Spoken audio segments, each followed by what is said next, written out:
Bonsoir à tous. Quand il s'agit de s'arrêter sur ses performances, son palmarès, son histoire, les superlatifs manquent très rapidement. Un talent hors norme, un coup d'œil exceptionnel sur terre, dans les airs. Peu importe la discipline, il y a cette soif de vaincre, la perfection pour seul leitmotiv. 9 titres de champion du monde WRC incarnés par ces 4 lettres, Loeb, L-O-E-B. Alors avant d'évoquer bien sûr le nouveau challenge, le rallycross de Sébastien Loeb, eh bien on va découvrir un documentaire exceptionnel sur votre premier Dakar. Bonsoir Sébastien Loeb, comment ça va? Bonsoir, ça va bien, ouais, merci. Week-end de Pâques, vous étiez tranquillement en famille, j'imagine? C'est ça, on a eu l'occasion de passer quelques jours tranquilles avec la famille en Alsace et puis voilà, donc me revoilà ici. Une émission exceptionnelle, une émission spéciale consacrée bien sûr à Monsieur Loeb avec Monsieur Otto sur l'équipe 21, ancien pilote de Formule 1, mon cher Franck Lagouard. Je crois que vous êtes croisés tous les deux, ça s'était bien passé, ça c'était à la régulière, je vous connais Franck, hein. Attention. On s'est croisés plusieurs fois, dont une fois dans le team Pescarolo aux 24 heures du Mans. Impressionnant, on en reparlera. Et puis bien sûr sur le trophée Andros. Sur le trophée Andros, effectivement, mais là on va beaucoup parler et on va le découvrir, ce documentaire exceptionnel dans un instant du Dakar. Si vous pouviez résumer en un seul mot le Dakar, ce serait quoi? En un mot, c'est compliqué, hein, parce qu'on est passé par... toutes les émotions, ouais, par différentes sensations, du bonheur au début, pendant une semaine, ensuite quelques galères, et puis voilà, donc ça a été en tout cas une grande découverte. Une grande découverte, et vous avez été conquis? Ouais, j'ai été conquis, pas tous les jours. Hein. Il y a eu des jours où c'était un peu moins plaisant, mais après coup, quand on y repense, on se dit ouais, c'était quand même quelque chose de sympa. Puis les quelques jours qui n'allaient pas, il va falloir travailler pour que ça aille la prochaine fois. Allez, on se retrouve juste après le documentaire dans 52 minutes précisément, bien sûr, pour parler de cet événement. Sébastien Loeb qui va participer au championnat du monde de rallycross, ce sera à découvrir sur l'équipe 21, et cela à partir du 17 avril prochain. Mais avant cela, comme promis, le documentaire Sébastien Loeb, comme vous ne l'avez jamais vu. Sébastien Loeb, hors piste, c'est tout de suite un documentaire signé Damien Piscarel.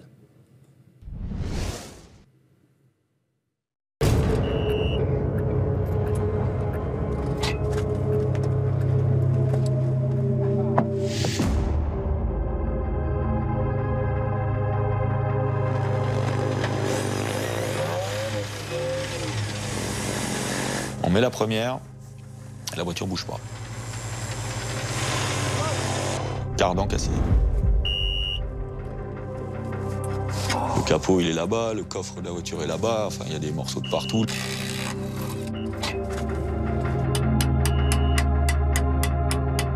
Le tournevis. Et là c'est la galère totale. Ouais.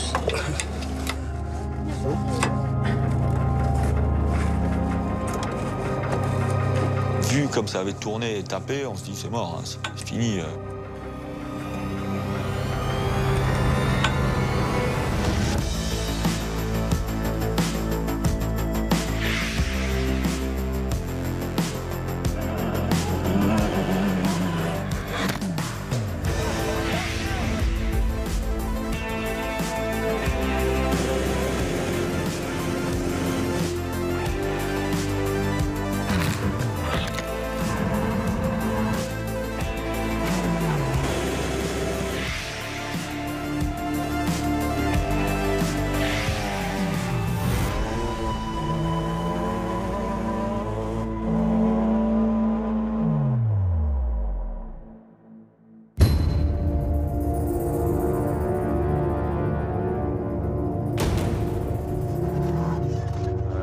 Quand tu me dis 200 mètres ci, 200 mètres ça, à un moment donné, si le truc il est pas clair, je sais plus. Il faut que toi tu sois... Ouais, mais comment tu veux que je sache? Seul, sur un buggy dans le désert marocain. Dans 2 mois, Sébastien Loeb et Daniel Elena prennent le départ du rallye raid le plus dur au monde, le Dakar. Sébastien Loeb, le plus grand pilote de l'histoire du championnat du monde des rallyes, s'attaque à une épreuve mythique. C'est vrai que ça fait quelques années que je suis dans le sport auto et que effectivement le défi Dakar est quelque chose qui m'intéresse. De rouler plus au talent naturel, on va dire, que ce qui se fait en circuit, ça m'a redonné des sensations un peu plus proches du rallye. De pouvoir courir dans le désert, dans une atmosphère sans doute complètement différente de ce que je connais, ça m'a attiré. Pour être prêt, la préparation ressemble à une course contre la montre. Ce jour-là, il travaille la navigation. Daniel indique le cap à suivre, avertit Sébastien des dangers à venir. Il reste 52 jours avant le départ et beaucoup de détails à peaufiner. T'as vu, on est arrivé, il y avait un Rio, donc on y a été, quoi. Ouais, mais je pense que le carrefour, là, on l'avait déjà passé avant. On est parti dans une discipline où on est tous les deux novices. Donc en WRC, on avait notre code, nos notes, on savait comment ça devait tomber et à quel moment. Là, il a fallu inventer un nouveau langage entre nous deux, une nouvelle approche du terrain. Donc lui, il voudrait entendre certains trucs, moi je voudrais lui dire d'autres trucs. Tu es en train de me dire où on va arriver, 270 mètres, on aura machin. Mais il faut me dire, après il faut suivre ton décompte.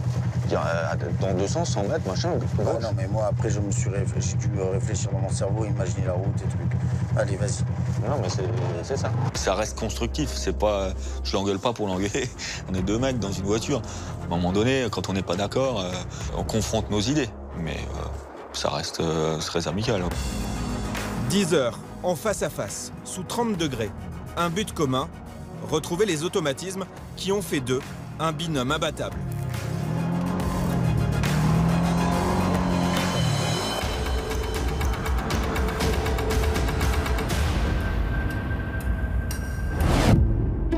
Nous sommes à la fin des années 90. Sébastien Loeb et Daniel Elena n'en sont qu'à leur premier rallye en commun. À leur côté, Pierre Lambert, l'ami de Sébastien depuis plus de 20 ans. Il est le témoin privilégié de cette rencontre. Daniel, il parle tellement qu'il se retrouve face à face de Seb à un moment donné, quoi. Et, Daniel avait l'air d'être sérieux à l'époque, dans la voiture. J'insiste. Son pilote à lui arrêtait la discipline à ce moment-là, et le copilote à Seb arrêtait aussi sa discipline. Et donc, c'était le moment de matcher ensemble. Et ça fonctionnait de suite. Les 100 mètres, ciel tout droit, les 330 rails. La naissance d'un duo victorieux. Ensemble, ils gravissent les échelons à une vitesse vertigineuse. 130 mètres, ciel, 340 bords. 340 bords, 100 mètres, gauche 140 bords. Champion de France, champion du monde junior, champion du monde des rallyes dès 2004. Très vite, la collaboration sportive devient une amitié franche et durable. C'est des gens qui ont partagé un temps fou ensemble. Je pense qu'ils passaient plus de temps entre eux, Daniel et Seb, qu'avec leurs femmes respectives. Ils sont jamais partis fâchés, quoi. D'une soirée ou quoi que ce soit. Marie-Pierre Rossi est arrivée chez Citroën en même temps que le duo. Elle a observé leur manière de vivre ensemble au quotidien. Ils ont un truc, ils se serrent jamais la main, ils se font jamais la bise, mais parce qu'en fait, ils se retrouvent comme ils se sont quittés.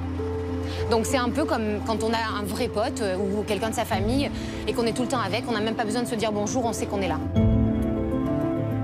Et j'ai toujours été fascinée par l'association des deux personnes et ils sont vraiment différents, mais en fait, ils se ressemblent beaucoup.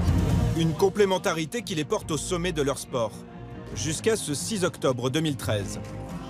Vous levez une ovation pour Sébastien Loeb, Daniel Elena, s'il vous plaît. Sébastien Loeb met un terme à sa carrière en rallye et se lance dans une nouvelle discipline sur piste, le WTCC. Une compétition sans copilote. Le couple Loeb-Elena se sépare pour mieux se retrouver 2 ans plus tard. Daniel a cette chance de refaire l'histoire avec Seb à nouveau, pas dans le WRC, mais dans le Dakar. Et je trouve que ça, c'est un super challenge.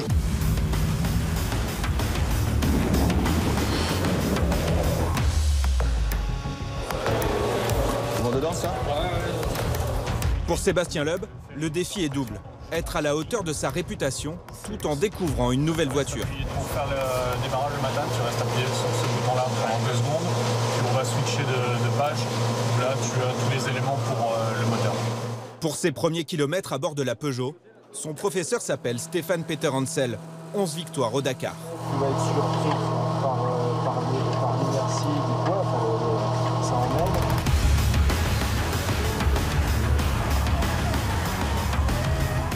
Loeb, le pilote, devient le temps d'une séance copilote.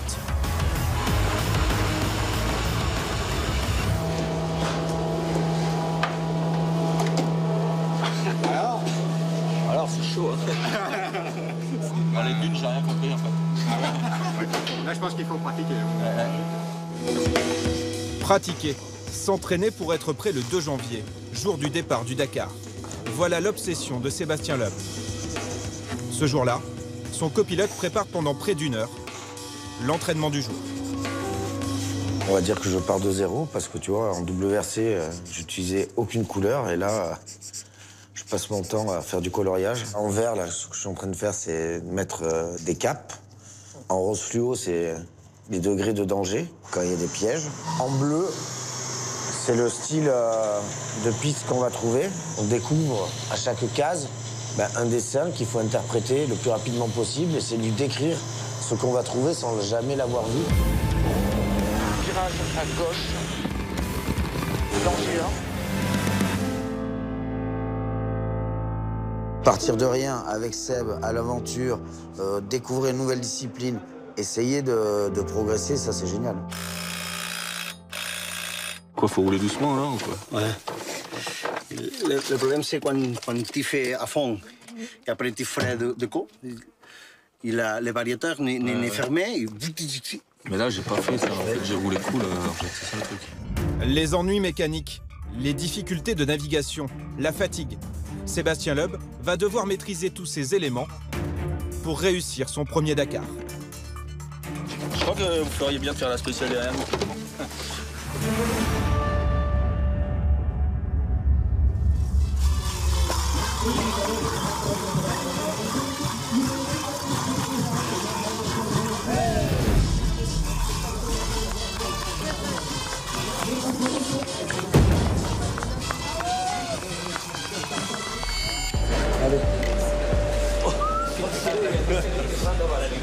Bon, t'arrêtes de faire des allers-retours, là.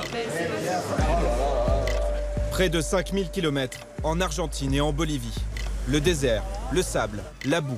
Le Dakar est un immense défi pour Sébastien Loeb, concurrent numéro 314. Un Dakar, c'est long, c'est plus de 2 semaines, avec des journées de 600 à 1000 km. C'est vraiment très fatigant.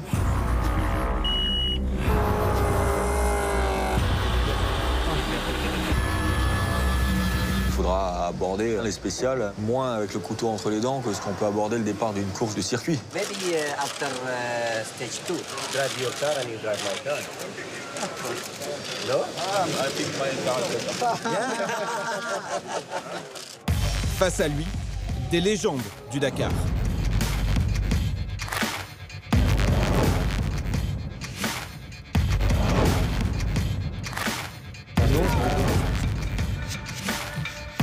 Tous aiment le Dakar autant qu'ils le redoutent. Cette course ne pardonne aucune erreur. Les dangers arrivent très vite dans le désert, et ça, c'est ça qui risque de le surprendre le plus.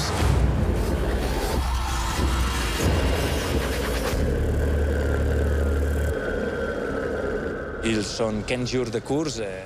C'est pas facile, l'expérience à la fin t'y porte beaucoup de choses. Tous les pilotes de WRC qui sont venus au Rallye Raid ont commis des erreurs de précipitation, de vouloir aller trop vite.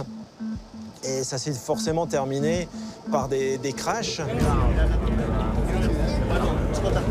On s'est pas mis la pression. Peut-être le fait aussi d'y aller sans vouloir prendre le rôle de favori, parce qu'on ne l'était pas, en tout cas pour nous, on n'y allait pas pour ça.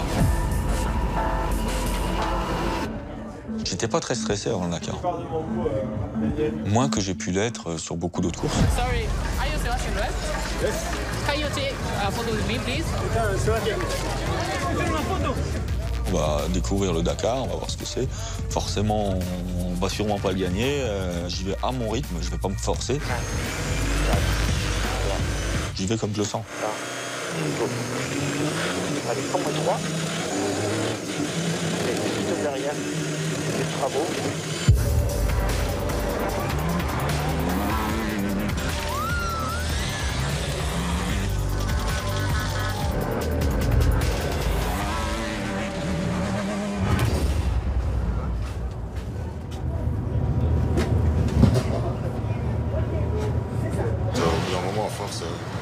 Le bas du dos et tout, il a tendance à se crisper un peu et à se bloquer un petit peu. Donc comme ça, puis je suis assez raide en fait, donc ça permet de détendre un peu, quoi.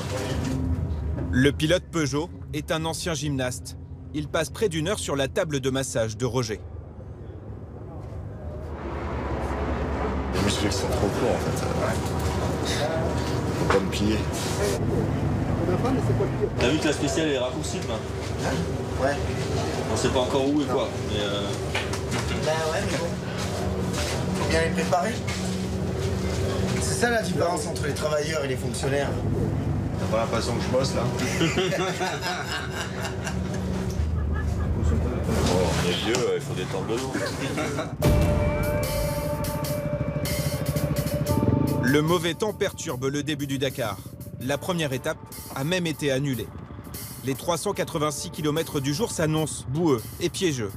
Un premier grand test pour Sébastien, Daniel et toute l'équipe de Christian Deltombe, leur ingénieur. Ok, allez, vas-y, démarre. C'est juste un petit checklist, la faire chauffer. Et on a déjà fait tout le soir, en fait. Donc, c'est vraiment un checklist de départ. C'est la première aussi, hein, donc on n'y va pas trop fort, on va voir ce qui se passe, quoi.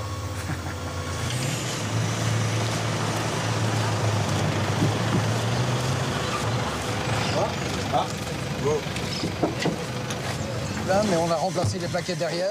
Elles se sont usées un peu vite avec le sable. Mais elles sont rodées. C'est tout.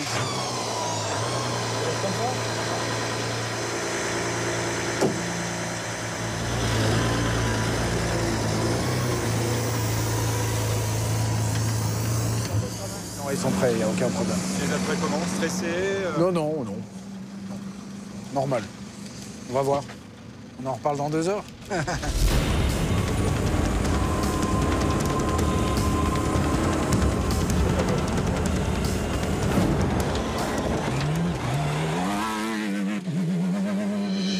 Christian Deltombe ignore tout ou presque du déroulement de la course. C'est sur la route et par téléphone qu'il part en quête d'informations. Donc ça donne waypoint 7, Loeb toujours en tête, 2,55, De Villiers 1 minute 54.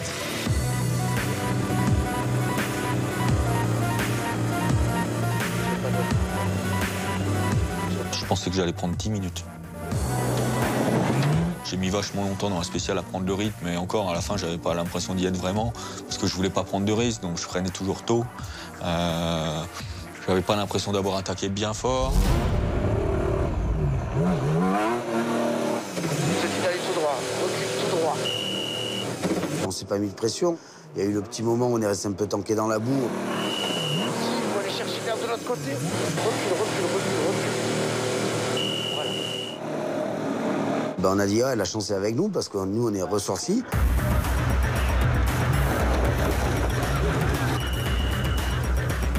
On part sur les spéciales de 3-4 heures, mais on ne sait pas où on en est. Tu ne sais pas où sont les autres. Tu le découvres qu'à l'arrivée.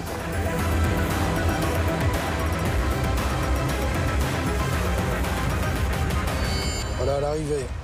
Donc Sébastien 3,45, Peter 2,23, De Villiers 3,01, Hirvonen 3,05, Després 4, Alatia 4,18, Tenbrek 5,02 et Carlos 11,03.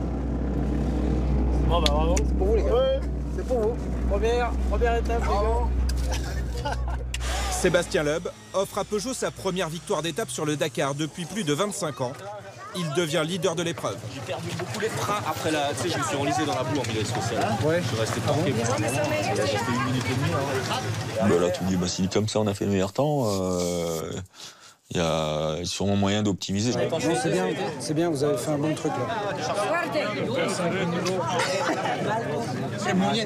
Par rapport aux galères qu'on avait vécues en essai au Maroc, ça nous a mis à l'aise en fait.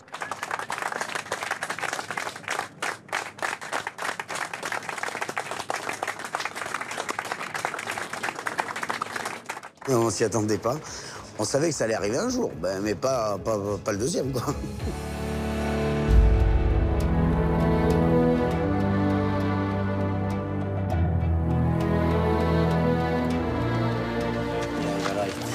Os, well done. La veille, j'avais fait le meilleur temps et ça avait été peut-être un peu la surprise pour tout le monde. Les mecs, ils disaient, oh putain, bravo, c'était bien. Bravo. À partir de là, j'ai été intégré un petit peu dans le groupe des pilotes officiels, à dire, voilà, bah, on est tous là pour se battre, quoi. Bon, écoute, bonne chance. Ouais, toi aussi. C'est sûr que Seb a toujours la réputation de le grand patron du WRC. Et il arrive dans une nouvelle discipline et d'entrée, il s'impose. Là, j'étais parti dans l'esprit d'attaquer plus.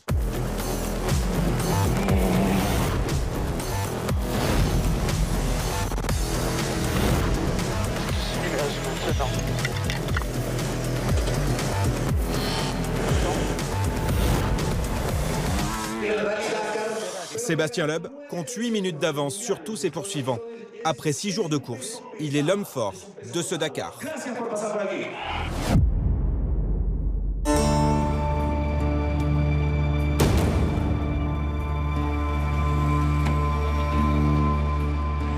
Retour un mois plus tôt, loin de l'euphorie du Dakar. Sébastien Loeb vit un des moments les plus importants de sa carrière, sa dernière course avec Citroën. La marque vient d'annoncer qu'elle ne renouvellerait pas son contrat après 15 ans d'histoire commune et de succès. Toi, tu as des dossiers, fais attention, j'ai aussi des dossiers avec ta jolie petite valise rose. Ça fait toujours chic quand tu prends ton bagage, tu sais, sur le tapis à l'aéroport et qu'elle est rose. Ouais. Si tu te rappelles pas d'un jour où t'en avais une rose aussi?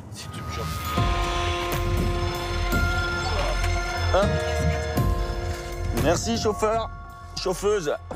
Je me suis pas retrouvé dans l'inconnu. Au final, c'est même le fait que je fasse le Dakar qui fait que j'étais plus chez Citroën, que l'histoire WTCC se termine. Donc, au moment où les choses se sont faites, j'étais déjà projeté sur le Dakar. Donc, c'était effectivement une façon de digérer la chose bien plus facilement. Citroën et Loeb ont grandi ensemble. Au fil des records et des succès, leur association a marqué l'histoire du sport automobile. 3, 2, 1, oui!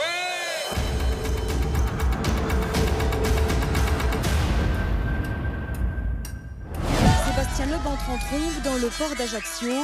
Très élu, il bondit hors de sa Citroën Xara, un champion du monde aimé. Voici l'image la plus fréquente de Sébastien Loeb et de Citroën, celle de la victoire. 9 titres de champion, 78 succès en rallye, des milliers de kilomètres en tête.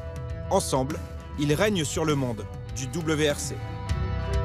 Il y a une énorme part de talent, ça c'est indiscutable. On peut pas faire ce qu'il a fait sans avoir un talent incroyable.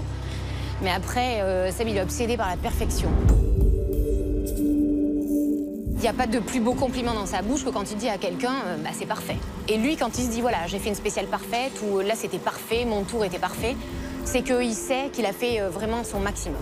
Cette obsession de la perfection, je ne l'ai jamais vue ailleurs. De 2004 à 2013, il assoit une domination unique, quel que soit l'adversaire. Carlos Sainz, Marcus Gronholm ou Sébastien Ogier, tous s'inclinent face au pilote Citroën. Séverine suit très régulièrement son mari sur les courses. Elle a même joué les copilotes sur des rallyes régionaux. La première fois que je suis montée avec lui, j'étais impressionnée parce que j'avais l'impression de le voir comme dans son simulateur. Ah bah c'est sûr que s'il va jardiner comme ça, je vais le laisser repasser parce que sinon j'aurais pas le plaisir de le doubler. Hyper zen et hyper cool en fait. C'est tellement naturel en fait le pilotage que ça m'avait impressionné.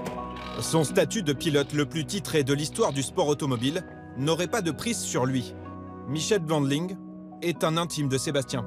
Il faut quand même reconnaître que c'est quelqu'un qui a un mental vraiment d'acier. J'ai eu l'occasion de le voir un paquet de fois sur des courses où il y avait une pression extrêmement forte.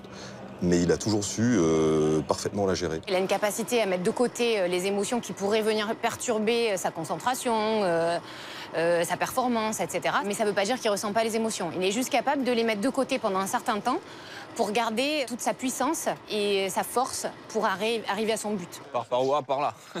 J'allais partir là-bas déjà. Ouais, bon, on est bien.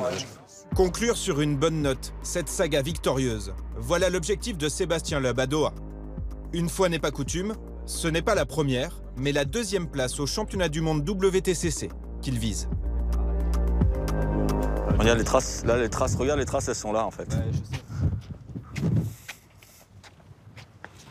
Tu les vois là, même si tu vois encore les traces sous la peinture là. Exactement. J'ai pas trop tenu compte de la situation. J'ai ma façon de faire et de préparer mes courses. En rallye, il y avait une certaine façon. En circuit, c'en est une autre. C'est quoi ça? C'est de l'eau ou c'est... Un peu d'huile. Ça a glissé alors.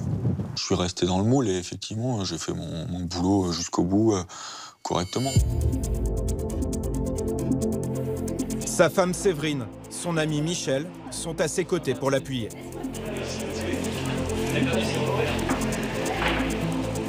Combien? Ah ben, on voit que t'as mangé. De tout temps, ça a toujours fonctionné de cette manière-là. Il y a toujours un peu une tribu qui l'accompagne. C'est vrai que c'est un mode de fonctionnement qu'on ne retrouve pas nécessairement ailleurs.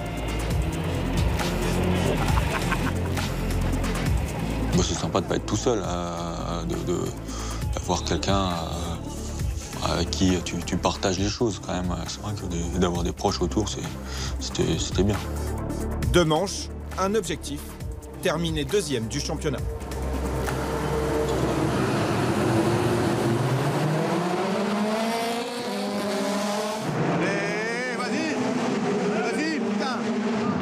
Sébastien Loeb est 2e au premier virage. Mais il est poussé par Mehdi Benani et perd de place. Le voilà 4e.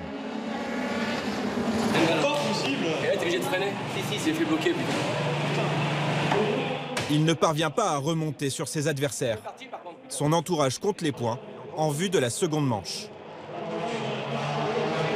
Pour être à plus de 357, ça veut dire qu'il faut marquer plus de 13 points. Oui. Les freins, c'est sorti. Donc ça fait... C'est 14 points. Ça fait ça. 14 points. Du coup, on a refait les calculs. Il faut qu'il soit au minimum 3e, pas 2e. Bon, mais du coup, ça va être chaud quand même. On sait que Seb, il est en train de calculer aussi. Je pense pas. Ouais.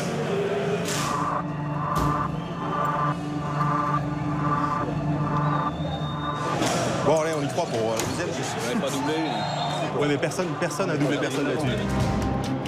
Loeb, parti 8e, remonte très vite à la 4e place. Mais il doit absolument dépasser le concurrent devant lui. Allez, pousse! 4e, l'objectif n'est pas atteint pour sa dernière course avec Citroën.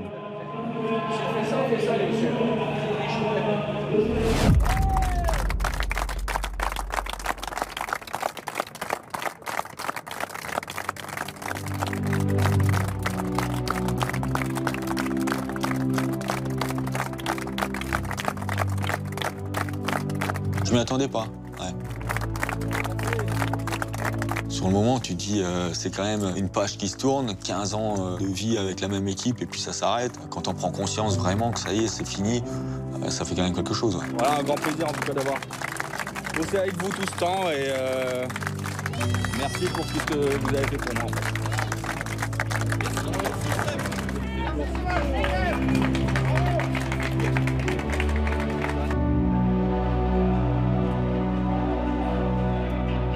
Qu'est-ce qu'on s'est dit là? Ouais, c'est bon, un picon là. C'est bien.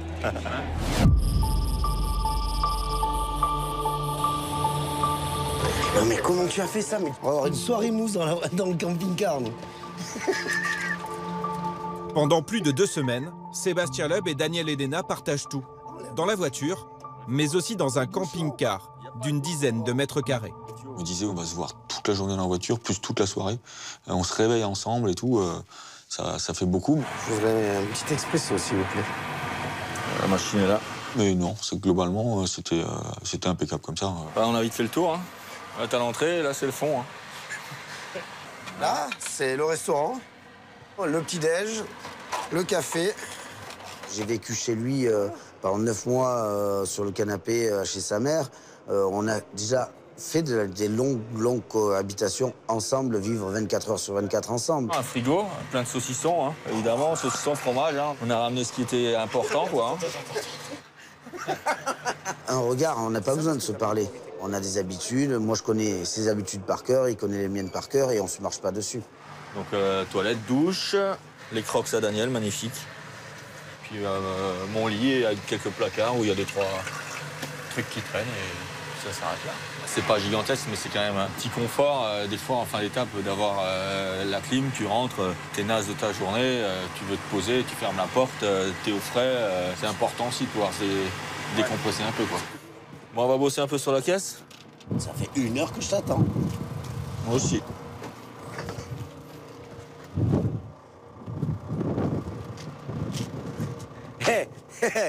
Le fouteur de bordel dans le camping-car, quand même. Après, il dit que c'est moi, tu sais.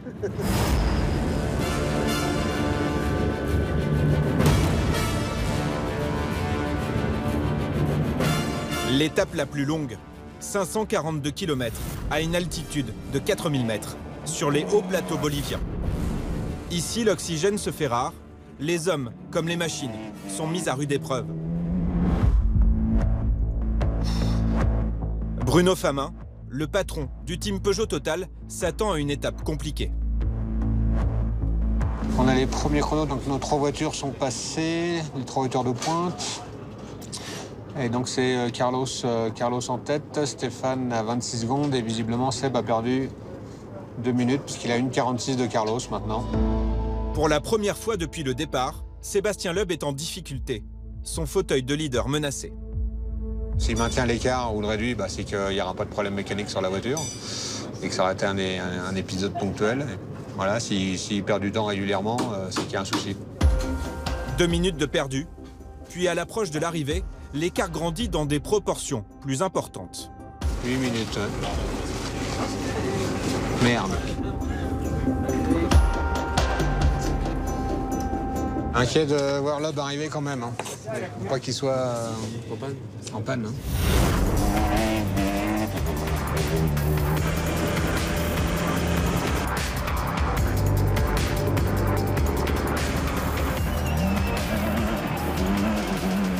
Donc, Loeb a perdu 5 minutes à un moment, là, on ne sait pas trop pourquoi. Et au général, ça donne ça. Donc ça s'est vachement regroupé, c'est Peter qui prend la tête. Loeb a 27 secondes. Sainz à 5,21. Bon. Alors? Ça va? Dis-nous tout. 2 crevaisons et accélérateur coincé à fond pendant 80 km. 80 km. Et alors, vous faisiez comment? On-off? On-off? On-off. Et moi qui passais les vitesses. Et voilà, quoi. Bon, moitié d'Aich. Et Seb, il est parti où, là? Il arrive. Tranquille.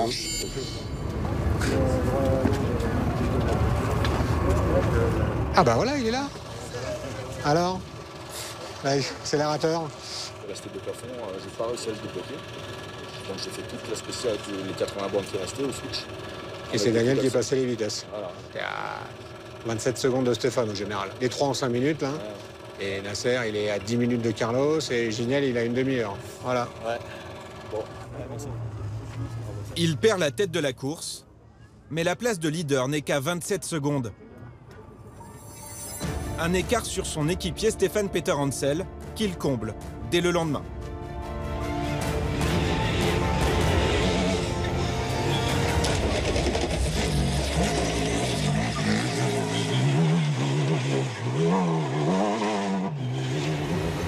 La moitié du Dakar est déjà derrière. Sébastien Loeb se retrouve en tête, devant tous les favoris. Il répond présent face à un des plus grands défis de sa carrière.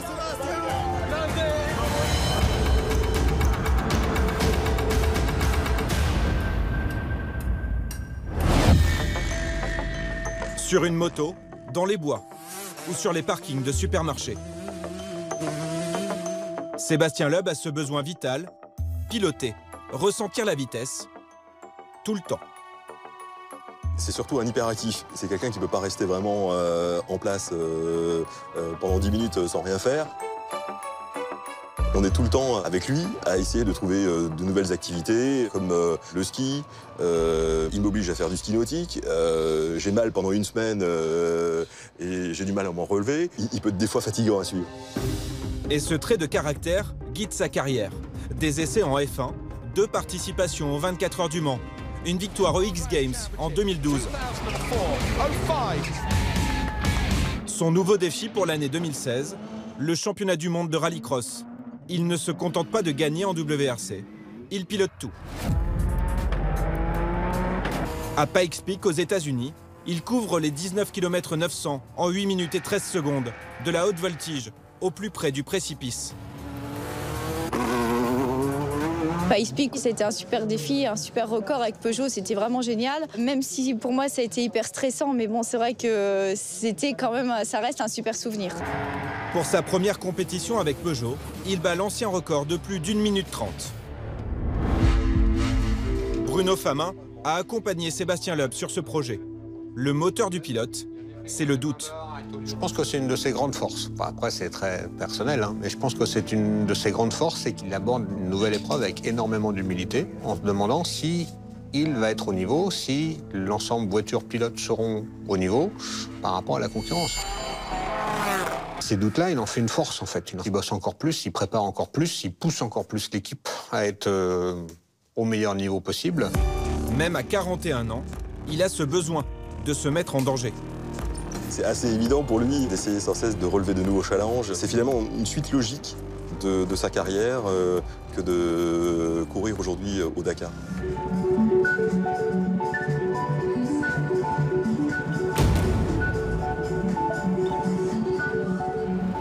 Sur le Dakar, depuis une semaine, tous les regards sont braqués vers Loeb et Elena, un duo hermétique à la pression.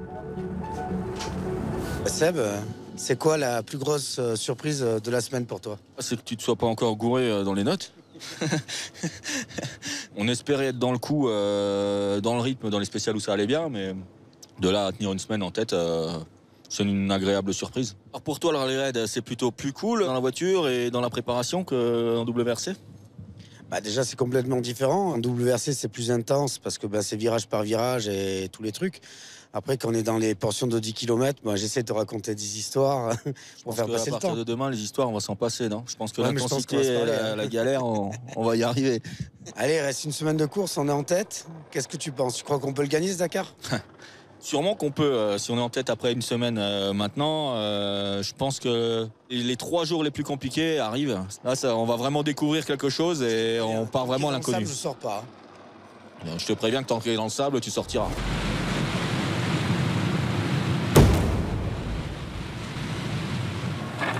Le Dakar entre dans sa partie décisive. Les premières dunes se profilent. Objectif du jour, préserver les 2 minutes 22 d'avance au général. Je savais même pas à quoi m'attendre dans ces spéciales-là. Et c'est là qu'on se fait piéger.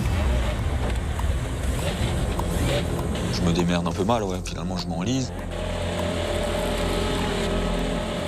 Et j'étais en tête, Peter Hansel était pas loin derrière, je voulais pas qu'il me rattrape. J'en fais sûrement un peu trop. Puis là, je me fais piéger.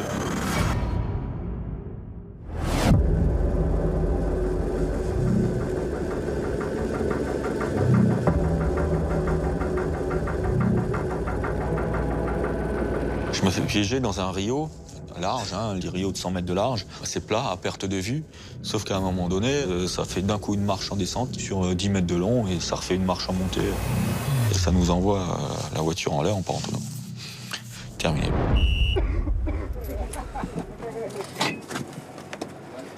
Bon, il y a quand même eu 10 minutes de flottement, parce qu'ils ont été assez violents. Le capot, il est là-bas, le coffre de la voiture est là-bas, enfin, il y a des morceaux de partout. Vu comme ça avait tourné et tapé, on se dit, c'est mort, c'est fini. Je fais un peu le tour de la voiture, je me dis, finalement, elle n'a pas l'air bien tordue, cette caisse, quand même.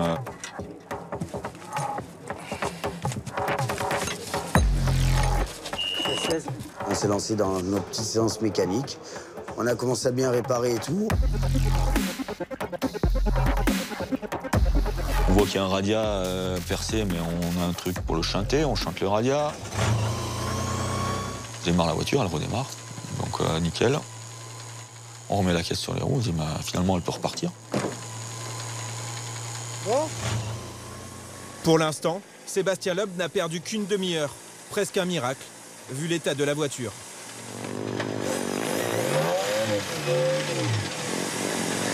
On met la première, et la voiture bouge pas. Cardan cassé.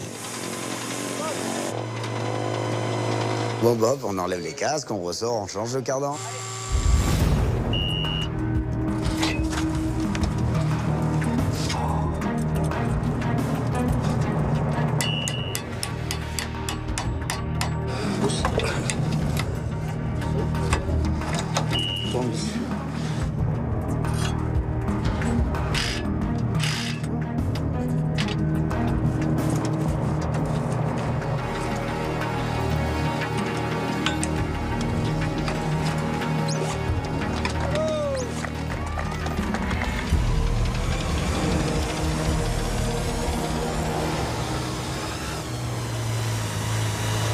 Plus d'une heure de galère, sous 40 degrés. Il continue le Dakar, mais perd toute ambition de victoire. T'es énervé contre toi-même quand tu rentres le soir? Ouais, quand même, ouais. Je me dis, c'est quand même con. L'essentiel va être maintenant de continuer et continuer à prendre l'expérience. Ça fait chier quand même, par contre. Je sais pas si je l'ai dit, mais ça fait chier. On était en tête, à mi-rallye, tout allait bien. Avant de faire les tonneaux, on était encore en tête dans la spéciale, mais on était sur notre planète, quoi. Et en gros, tout s'est écroulé.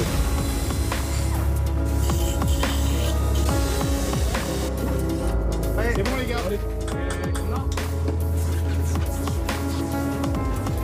À défaut de viser la victoire, Sébastien Loeb reste un prétendant au podium.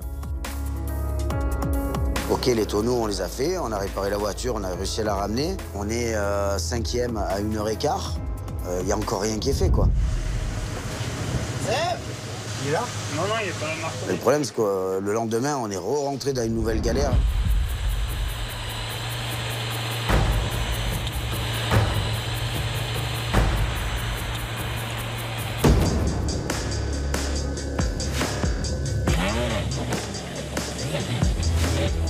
Là, c'est la galère totale, ouais. 4 ensablements, un cardan cassé. Il vit sa pire journée sur le Dakar. Je disais à Daniel, mais je t'en ai pas marre, toi, de rouler dans ces merdes, là.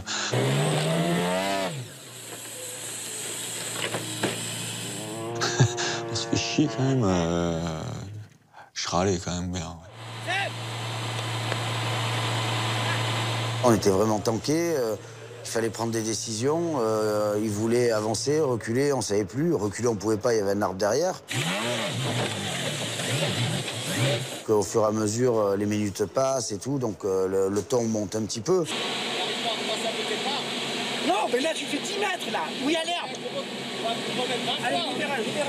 Je gueule parce qu'il a le casque sur la tête, il y a le moteur qui tourne. C'est sûr que c'était galère, mais par contre, j'avais pas envie de lâcher, quoi. Je veux dire, on est là, les autres ont des galères, on a des galères, c'est le Dakar. On va s'en sortir, on va pas rester toute la journée ici.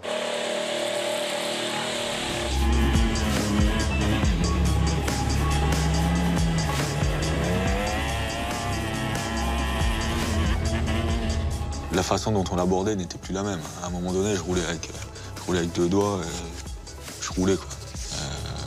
Il n'y avait plus d'enjeu, il n'y avait plus rien, donc plus de motivation.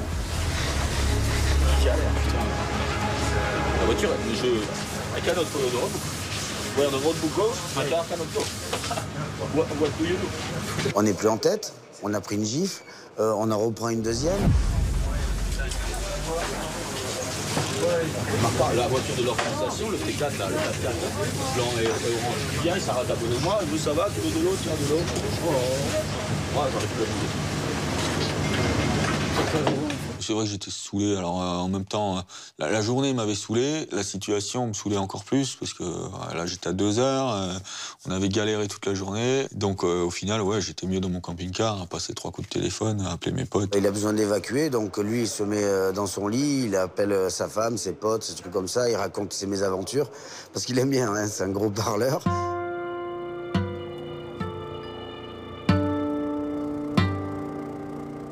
Pour moi, piloter, c'est attaquer, en fait.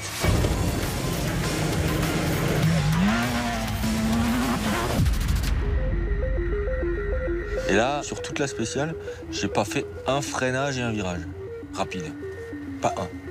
Même pas une fois où tu arrives et tu dis « Ah, je freine ». C'était que comme ça, quoi. Tu vois, à un moment, je me suis dit « Qu'est-ce que ça me saoule, en fait ?» Puis il n'y a eu que 2 jours comme ça sur un rallye de 14 jours. Donc là, on parle que de ces 2 jours, mais le reste, il y a eu plein de moments sympas.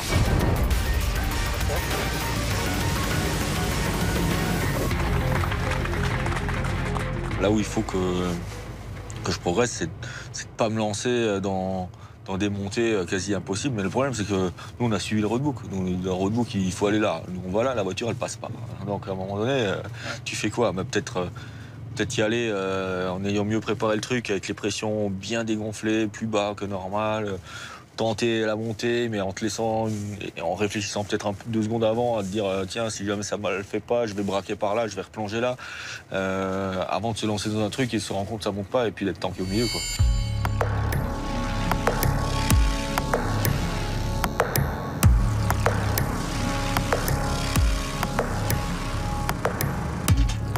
Cette nuit, je l'ai pas vu passer. Je me suis couché, j'ai dormi, je me suis réveillé. Je suis tombé sur Daniel qui était assis là. Je lui ai dit, mais tu dors pas encore? En fait, il était 4h du mat, il était déjà debout. Ah ouais? Ouais, moi je pensais qu'il n'était pas encore couché, mais il était déjà relevé, quoi. On va rattaquer des spéciales un peu plus sympas, donc voilà, on verra. Il reste 4 étapes. 4 jours avec un but, emmagasiner de l'expérience en vue de l'année prochaine.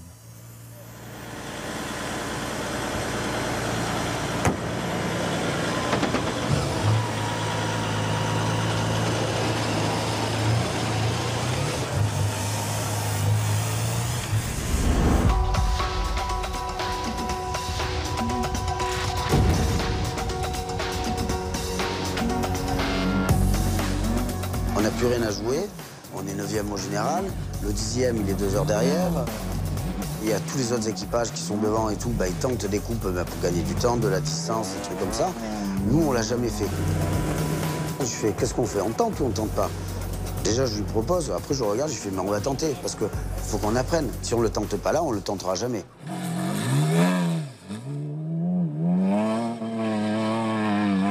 On a même fait des caps à nous qui étaient vraiment bien, où on suivait pas les traces et on retombait bien sur nos trucs et tout. Pour la première fois depuis 3 jours, dans les redoutables dunes de Fiambala, Sébastien Loeb est dans le rythme des premiers.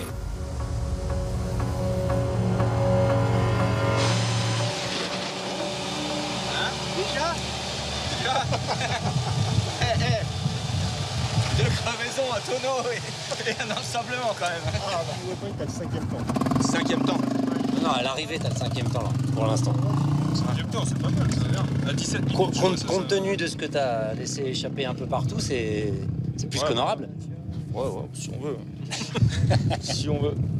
Ah bah non, enfin une étape correcte, quoi, après les grosses galères des derniers jours. Mais Deux crevaisons et un tonneau et un ensablement et paumé, c'est correct. Ah bah putain. Personnellement, je râlais sur des petites erreurs de nav, mais parce que je suis pointilleux et j'ai l'impression que... j'ai envie que tout soit le plus parfait possible. 5e temps au dernier contrôle. C'est qu'il y a des progrès ou... Bah c'est que c'est bien, on est là. Il fallait en sortir. Voilà. Fallait en sortir. Ça t'a paru vraiment compliqué ou... Non, écoute, moi j'étais bien dans mes caps, des trucs avec Seb. Je pense qu'il faudrait que je lui demande s'il était content de la nave. On a essayé de sortir des traces pour pas être emmerdé. Demande-lui. Hein. Et voilà, moi je suis là, je suis content. Daniel, je le secoue sur ces trucs-là. Je lui dis, il me dit, ouais, c'était bien et tout. Je dis, oui, c'était bien, mais... Ça m'a duré. La pièce qui me coulait dans les yeux et tout. Je dis, merde. On ne peut pas remplacer en un Dakar l'expérience des autres qui en ont fait 20. Hein. Donc il faut bien être conscient de ça. Oh, t'arrives ou quoi?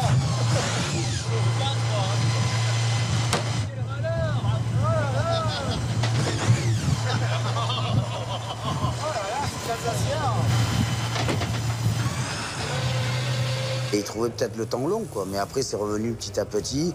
Moi, je suis toujours resté motivé à le booster un petit peu. C'est pas mauvais.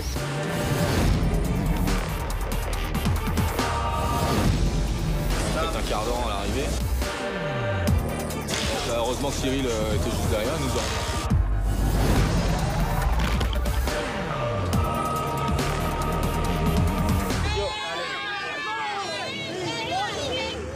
À la veille de l'arrivée, Sébastien Loeb est loin au classement général, à 2h29 de la tête de la course. C'est ça dont j'ai besoin, des moments de détente avec des gens vraiment proches. Ça me permet, moi, de me relaxer, de m'enlever complètement la pression de ce qu'il y a autour.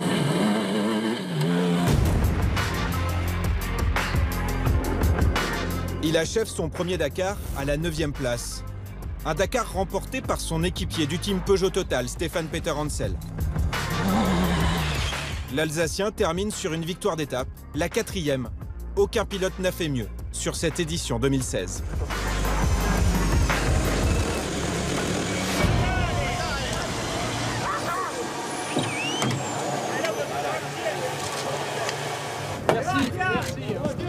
C'est un soulagement d'être bien arrivé.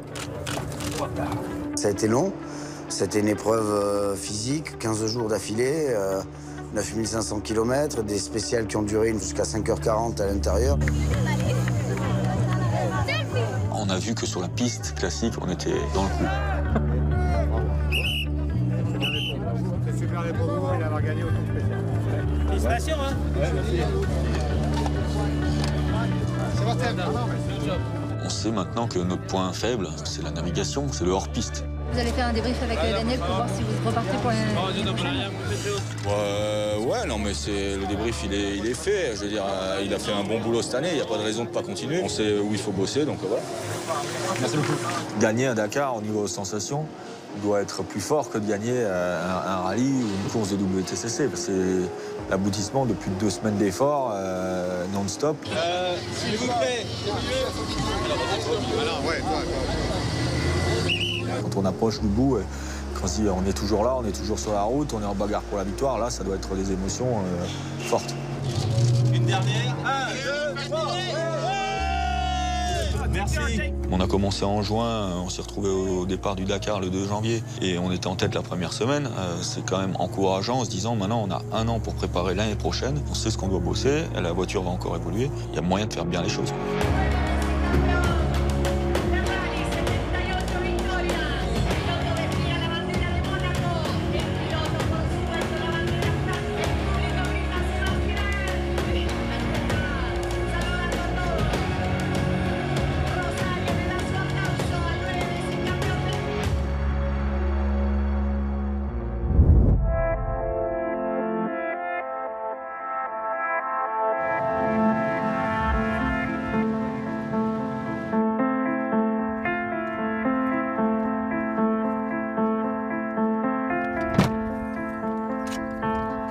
C'est vrai que c'est un besoin. Je ne veux pas m'en passer. Il y a une maladie, en fait, je pense. La côte, bonjour, hélicoptère, hôtel Bravo Zulu, Tango, Echo, l'école du parking, direction, secteur sud. C'est vrai qu'à chaque fois, ça revient sur le pilotage. Ma vie tourne un peu autour de ça, quand même.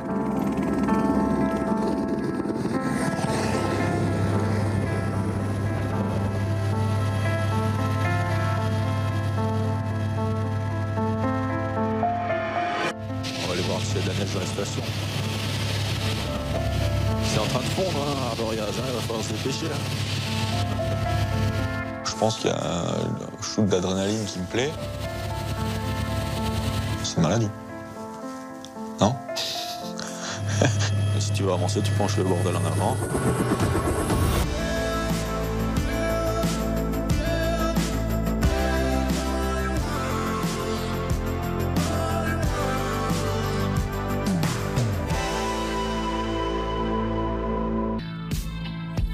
Voilà, le hors-piste, un documentaire exceptionnel que vous avez pu découvrir sur l'équipe 21. On est toujours bien sûr avec Franck Lagorce pour bien reparler de cette aventure avec vous, mon cher Sébastien Loeb. Ce Dakar, quelle aventure, que d'émotions, quelle galère aussi. J'ai envie de vous poser cette question. Est-ce que vous refaites encore un peu le match parfois? Est-ce que vous refaites encore un petit peu ce Dakar?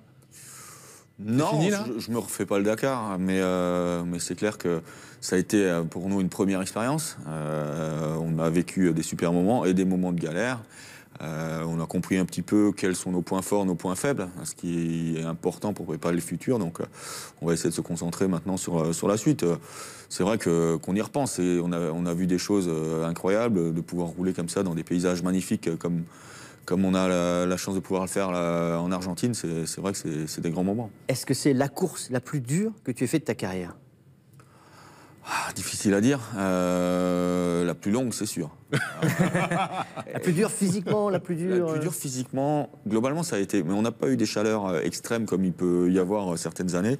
Donc, globalement, ça a été... L'effort en soi est moins intense que sur un circuit où on se bat vraiment au dixième.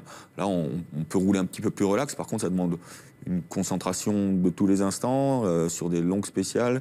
Donc, c'est plus l'accumulation de tout ça qu'il faut gérer et bien gérer le sommeil en fait pour pas commencer à faiblir. Mais on a la chance quand on est dans une équipe d'usine d'avoir quand même des conditions qui sont pas les mêmes que certains pilotes en moto qui galèrent, qui font leur mécanique, qui font tout eux-mêmes.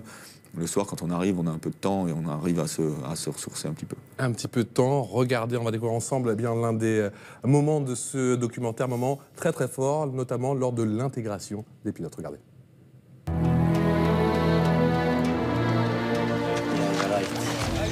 well done. La veille, j'avais fait le meilleur temps et ça avait été peut-être un peu la surprise pour tout le monde. Les mecs, ils disent « Oh putain, bravo !» C'était bien. Bravo. À partir de là, j'ai été intégré un petit peu dans le groupe des pilotes officiels, à dire voilà, bah, on est tous là pour se battre. Quoi. Bon, écoute, bonne chance. Ouais, toi aussi. Voilà, vraiment surprenant cet extrait, parce qu'on se dit, avec tous vos titres, avec votre palmarès, on doit être encore adoubé, accepté, c'est ça, par la famille Dakar? C'est surtout que c'est une autre discipline, ouais. Et que quelque part, quand on change de discipline, bah, il faut refaire ses preuves. On savait que j'étais capable de rouler vite avec une voiture de rallye ou même en circuit, mais là, c'est quand même une course d'endurance sur des très longues spéciales. Il faut gérer un rythme, il faut gérer la navigation, il faut gérer des changements de terrain, la mécanique, donc c'est... Je me retrouve dans un milieu où d'autres pilotes ont 20 ans d'expérience dans le domaine, ça fait 20 fois qu'ils font le Dakar. Donc d'arriver sur une première édition comme ça, c'était loin d'être gagné d'avance. Et effectivement, c'est pas gagné, hein, mais par contre, c'est vrai que le fait d'avoir été dans le coup tout de suite, ça a été premièrement une surprise pour moi, je pense pour d'autres peut-être aussi. Et puis voilà, c'était sympa d'être accepté comme ça dans la cour. Du Dakar. Dans la famille des grands du Dakar, il y a un autre passage important et on le regarde. On était vraiment tankés, il fallait prendre des décisions, ils voulaient avancer, reculer, on ne savait plus. Reculer, on ne pouvait pas, il y avait un arbre derrière. Au fur et à mesure, les minutes passent et tout, donc le temps monte un petit peu. Non, mais là, tu fais 10 mètres, là, où il y a l'herbe. Allez, je verrai. Je gueule parce qu'il a le casque sur la tête, il y a le moteur qui tourne.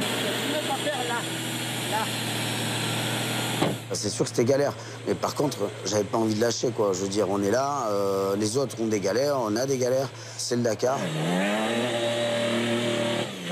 On va s'en sortir, on va pas rester toute la journée ici.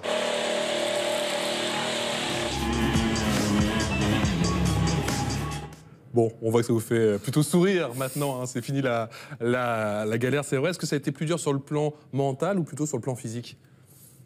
Non, plutôt mental. Physiquement, ça allait globalement. On voit Daniel qui en chie un peu quand même dans... C'est pas bien, il n'est pas là pour se défendre aujourd'hui. Petit creuse dans le sable, mais autrement, ouais, ça, c'est des moments quand même assez difficiles. Quelque part, je dirais, heureusement, la veille, on avait fait des tonneaux. Quelque part, on n'était plus en tête et on jouait plus vraiment la victoire à ce moment-là.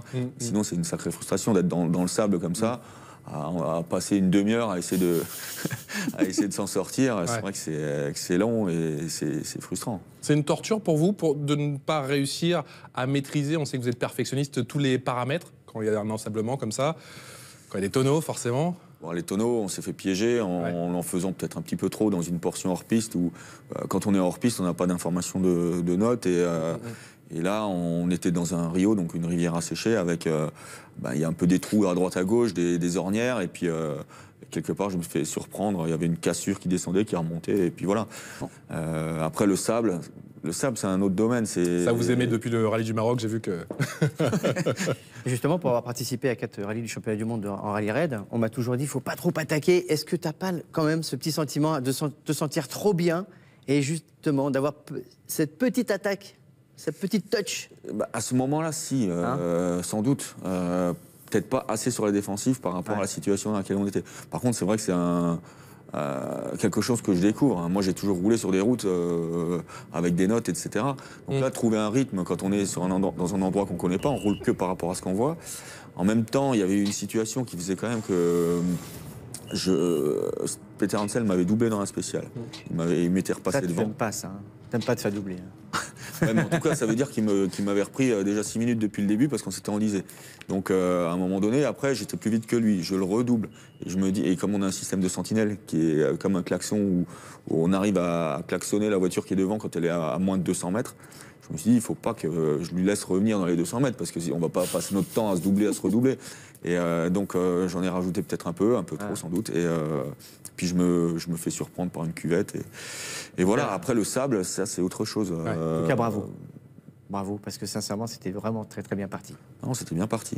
Et puis, mais comme dit, le sable, les hors-pistes, la navigation, c'est les domaines sur lesquels il faut qu'on bosse, moi et Daniel. Donc, On a hâte de vous revoir, en tout cas pour le prochain Dakar, effectivement, une année pour le travailler. En tout cas, pour préparer cette émission, je ne vous le cache pas, on a rencontré pas mal de sportifs, de managers qui vous admirent, y compris l'ancien sélectionneur du 15 de France. Il y a une petite question pour vous, regardez. Est-ce qu'un jour, Sébastien, tu vas gagner le Dakar ou pas? Je lui ai déjà posé la question. Vous avez apparemment déjà posé la question. Vous lui aviez répondu quoi à l'époque, à Bernard Laporte? Je sais plus. Mais, sans doute la réponse que je veux dire, j'espère. On ne peut pas l'affirmer, mais aujourd'hui, ça fait partie de mes objectifs principaux, on va dire, dans ma carrière sportive. Et puis, on va tout faire pour y travailler. Après, c'est une course de 2 semaines. Il y a plein de faits de course, il y a plein de paramètres qui rentrent en jeu. La préparation, l'expérience, tout ça. Mais aujourd'hui, je pense qu'on a déjà un bon team, une bonne voiture. Il y a tous les éléments pour réussir. Par contre, il faut se créer cette expérience et bosser. Et bosser encore et toujours. Le Dakar, c'est bien plus que du sport, c'est avant tout une aventure humaine et c'est encore mieux quand on le fait avec son pote. C'est ça la différence entre les travailleurs et les fonctionnaires. T'as pas l'impression que je bosse là? Bon, on va bosser un peu sur la caisse. Ça fait 1 heure que je t'attends. Moi aussi.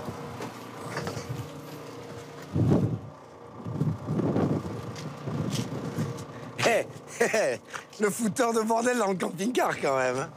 Après il dit que c'est moi, tu sais. Sébastien, découvrir le Dakar sans Daniel Elena, c'était tout simplement inenvisageable, impensable? C'était pas inenvisageable, c'était à la base, c'était même plutôt prévu d'aller voir, de prendre un copilote d'expérience, sachant que moi déjà j'ai aucune expérience, que j'allais tout découvrir, de partir avec lui qui n'en a aucune non plus. C'était quand même un challenge assez compliqué. Marc, est-ce que vous avez changé d'avis? Pourquoi? Parce qu'à un moment donné, c'était pas si simple de trouver un copilote top, mais vraiment un top. Et je me suis dit, plutôt que de partir avec quelqu'un qui a un peu d'expérience comme ça, pourquoi pas essayer Daniel quand même. Et donc, on est parti à faire des essais ensemble. Après tout, on a tout fait, on a fait les 400 coups ensemble. Ouais, exactement. Mais on a fait des essais et puis il m'a franchement agréablement surpris. Parce qu'il s'est vraiment investi, il a bossé dur parce que c'était... Parce que c'est un autre métier. Complètement un autre métier pour lui. Hein. Ouais. C'est pas juste annoncer des notes que je lui ai dictées, c'est gérer la navigation, préparer son roadbook, gérer des caps, etc. Et arriver tout de suite à un top niveau comme ça, c'est très compliqué. Donc, mais je l'ai vu vraiment s'investir, travailler. Il m'a surpris par, franchement, ce qu'il était capable de faire très rapidement, en fait. Ouais. Et puis, à un moment donné, je me suis dit, franchement, il a aucune raison de ne pas y arriver. Il a tout fait pour y arriver. Il va manquer un peu d'expérience comme moi, d'ailleurs. Ouais. Cette fois-ci, c'est moi qui ai fait l'erreur. C'est la vie, mais le fait de partir en plus avec un pote, de pouvoir se relancer après avoir fait quelques années séparés, où moi j'étais en circuit et lui jouait au boule, c'est vrai que c'était sympa de pouvoir se retrouver. C'est vraiment une belle histoire, c'est sympa de pouvoir se retrouver. Pourquoi, Franck, selon vous, Daniel Elena, c'était l'unique choix, le meilleur choix pour Sébastien Loeb? L'unique choix, non, Sébastien l'a très bien résumé, c'était pas l'unique, mais pour moi le seul, parce que vous savez, le rallye raid, c'est une aventure humaine avant tout, et de partager 24 heures sur 24 pendant un mois... Avec vous dans la caravane, je ne ferai pas, Franck. Mais parce qu'on ne se connaît pas assez, mais sincèrement, eux, ils se connaissent depuis tout petit, ils ont commencé ensemble, et je pense que en rallye raid, c'est cette aventure humaine qu'il faut les cultiver, et ça, ils ont très très bien su le faire. La preuve, ça a failli marcher, et ça marchera de toute façon un jour, j'en suis persuadé. On espère, effectivement, dès le prochain Dakar. Pour vous, comment ça se passe, mon cher Sébastien, en termes de sensations, quand on passe d'un binôme unique comme ça, en rallye ou en rallye raid, à une épreuve comme le WTCC, où vous êtes là, seul, dans votre véhicule, dans votre voiture? Quelque part... Tout gérer, du coup.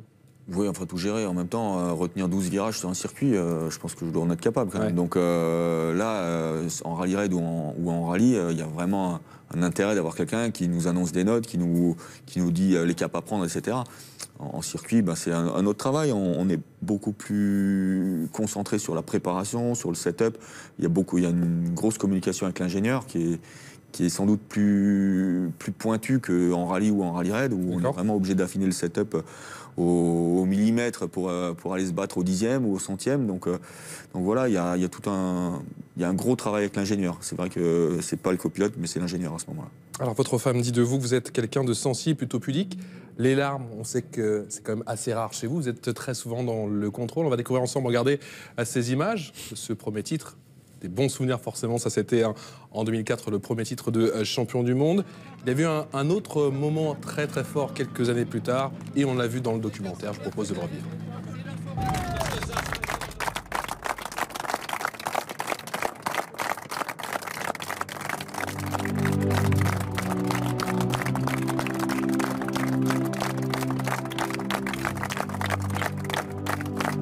Je m'y attendais pas, ouais.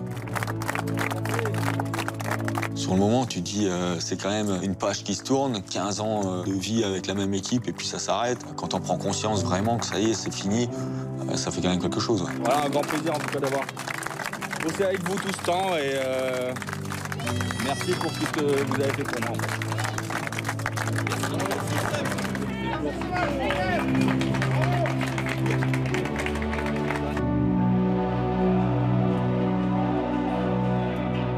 Qu'est-ce qu'on s'est dit là? Ouais, c'est pas un picon là. C'est bien. Voilà, toujours avec la petite tribu, effectivement, pendant la compétition. 9 titres de champion du monde de pilotes, 8 titres de champion du monde des constructeurs. Loeb et Citroën ne faisaient qu'un. Qu'avez-vous envie de dire à Citroën aujourd'hui, envie de dire à Yves Maton? Rien de particulier, c'est que, en tout cas, moi, j'ai eu beaucoup de plaisir parce que tout ce qu'on a fait en 10 ans, je l'ai fait avec Citroën. C'est vrai que toute ma carrière s'est faite avec cette équipe. Les choses ont fait maintenant que ça change. Vous avez le Lion, vous avez le Chevron, quoi. Ouais. Voilà, c'est le même groupe en même temps. Hein. J'ai couru sur des Citroën, sur des DS, sur des Peugeot. On avait fait Pikes Peak déjà avec Peugeot. Donc voilà, c'était un choix. Moi, le Dakar, c'est quelque chose qui me plaisait. Avec Citroën, il y a eu toute la grosse période de ma carrière en rallye. Il y a eu un épisode en WTCC. Maintenant, c'est Dakar et rallycross avec Peugeot. Mais en tout cas, beaucoup de bonheur avec l'équipe dans toute ma carrière. Et justement, en circuit, dans ce championnat du monde de WTCC, tu te retrouves tout seul à bord d'une voiture. Tu étais habitué, bien sûr, à avoir Daniel tout le temps avec toi dans toutes les compétitions. Et là, comment tu fais pour justement t'adapter et assumer toutes les décisions toute seule au millième de seconde, au millimètre, comme tu disais tout à l'heure? Est-ce que c'est vraiment une grosse différence pour toi, un vrai travail sur toi? Quelque part, en rallye, j'ai toujours pris mes décisions moi-même, en fait. Là, en rallye raid, c'est un peu différent, parce que le rôle du copilote dans la navigation est un peu plus compliqué, et c'est lui qui a toutes les cartes pour savoir où il faut aller. En rallye, ça a toujours été moi le chef à bord, et c'est moi qui décidais de faire comme ça ou comme ça, de gérer mon rythme. Donc non, ça m'a pas beaucoup changé. On avait quand même une communication, même en WTCC, avec l'ingénieur, ce que je disais tout à l'heure. Donc voilà, quelque part, c'était une autre discipline, c'était un changement, mais ça s'est globalement plutôt bien passé. On n'a pas besoin d'un copilote en circuit, quand même. Ouais. Non. Le rythme, ça revient très souvent dans vos mots, mon cher Sébastien. Le rythme, encore et toujours, ce sera assurément le cas lors du championnat du monde de rallycross à vivre sur l'équipe 21. Dès le 17 avril, il y a quelqu'un qui a une question à vous poser. Bon, salut Seb, tu vas bientôt commencer en rallycross. On se rappelle tous de 2003 et cette bagarre avec Peter. Ça va te faire quoi si tu te retrouves en finale A à côté de Peter sur la ligne? Ça va me faire quoi? Plaisir déjà. Déjà, c'est sympa de retrouver Peter. Ouais. On a vécu de bonnes années ensemble en rallye. Qu'est-ce que ça va me faire? J'aurai toujours la même motivation d'essayer de le battre et lui aussi, parce que je sais que... C'est un coriace, hein. C'est un coriace, et en rallycross, il a une certaine expérience. Il militait pour votre venue. On l'avait reçu, nous, il y a 6 mois ici sur ce plateau. Il espérait de tout cœur. Il disait qu'il faisait tout pour que vous veniez. D'accord, ouais. C'est sympa de le retrouver, c'est vrai, mais ça va être un gros client, ça c'est sûr. Sébastien Loeb, c'est l'événement, bien sûr, qui va disputer le championnat du monde de rallycross. Et cela dès le 17 avril prochain sur l'équipe 21. Qu'est-ce que le rallycross? Vous n'avez pas suivi l'équipe 21? La réponse, tout de suite, c'est avec Guillaume Palacios.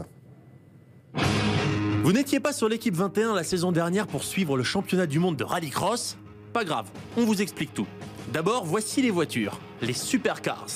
Des voitures de série modifiées pas si loin des WRC. 4 roues motrices, 600 chevaux sous le capot, capables de monter de 0 à 100 km/h en moins de 2 secondes. Ensuite, le format. Contrairement au rallye, ce n'est pas du contre-la-montre, mais un enchaînement de courses courtes et nerveuses à 5 ou 6 de front sur la ligne de départ. Et parfois, ça tape dès le premier virage.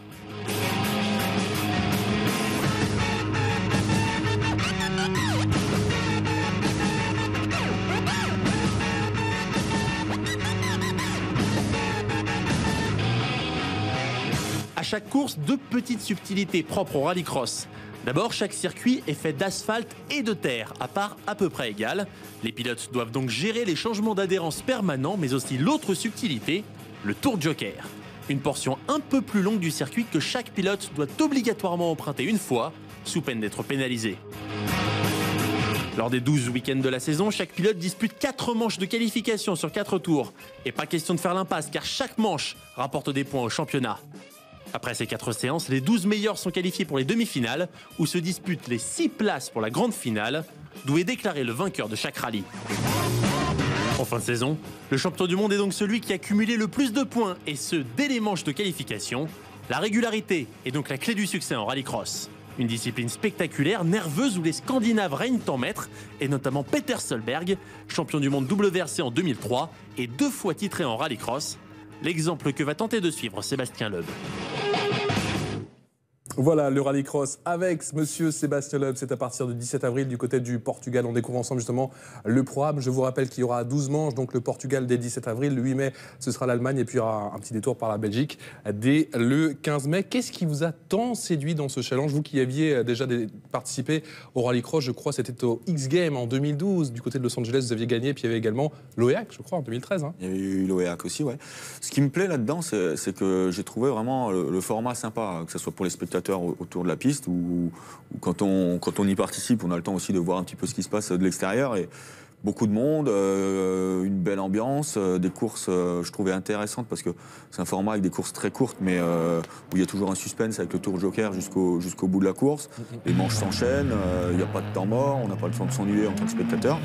Et l'action en tant que pilote dans la voiture, c'est vrai que c'est des voitures qui font 600 chevaux, 4 roues motrices. C'est comme des WRC mais avec 250 chevaux de plus. Donc c'est vraiment des voitures très sympas à piloter. C'est ce qui te motive aussi d'avoir 600 chevaux dans une voiture de course parce que c'était au 24 heures du Mans que tu as eu cette expérience. Mais là, 600 chevaux, 4 roues motrices, ça va aussi vite qu'une F1 sur un départ arrêté. C'est extraordinaire le format des courses. Et est-ce que cette voiture chez Peugeot, c'est aussi le meilleur moyen de redevenir champion du monde? C'est possible. La première année La première année, nous on veut des réponses. J'en sais rien. Le gars met la pression, L'objectif c'est de me battre parmi les premiers, c'est clair. Après, je ne peux pas juger du niveau exact. Logiquement, c'est le genre de voiture que je sais à peu près conduire parce que ça ressemble beaucoup dans le pilotage à une WRC. Après, cette bagarre en peloton extrême où on voit des accrochages vraiment du porte-à-porte, c'est quelque chose qui est nouveau, un peu nouveau. Ouais. Je l'ai vécu un peu en WTCC, mais c'est pas tout à fait la même intensité quand même. Et en Andros en Andros, ouais. En Andros, j'avais fait une manche, donc voilà. Mais ça ressemble à l'Andros, effectivement, dans le principe des courses.